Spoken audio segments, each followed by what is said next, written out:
All right, welcome to the next unit, exponential and logarithmic functions. This week, we're going to take a look at concept 1 and 2. So up first is concept 1, applications of exponential functions. On this page in your notes, you'll see two formulas. These should look familiar from Algebra 2. These two formulas deal with applications when you are compounding interest in dealing with money. So for this first formula on the left, you use this formula if you are compounding interest periodically. So that means a certain number of times of year. For example, quarterly, weekly, monthly, semi-annually. If you see any of those vocab words, then this is your formula. If you see the two words, compounded continuously, that is when you would use this formula right here. Compounded continuously. You have to see those two words, and this is your formula. This is what all the variables mean. So you can read through that. E is a number. It's a number similar to pi.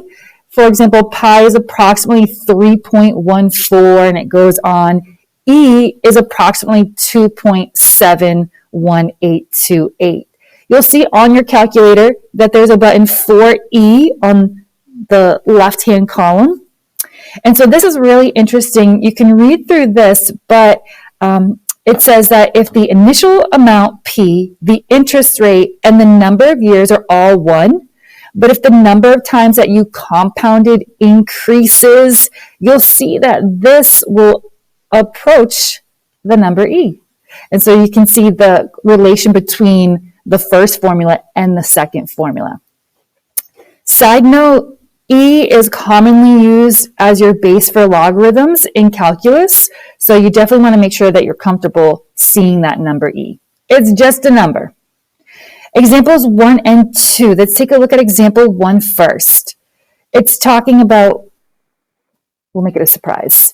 It's talking about investing $9,000, good for you, in a bank account with an interest rate of 2.5%. Now, this would be a really nice interest rate on a savings account. If you look up what your actual interest rate is, it is not this high. So that might be something that you look into.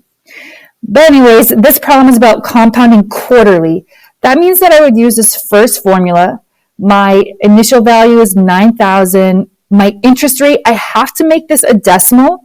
So one way that you can do that is take 2.5 and divide by 100, which is the same thing as moving that decimal to the left 2 spaces, because percent means out of 100. So I'll plug those values in. I like to simplify my exponent, and then I'll plug it right into my calculator. I end up with the amount $10,194.37. So if I initially, was investing $9,000 and it grew to this amount, I'm roughly earning about $1,200, which is a nice amount.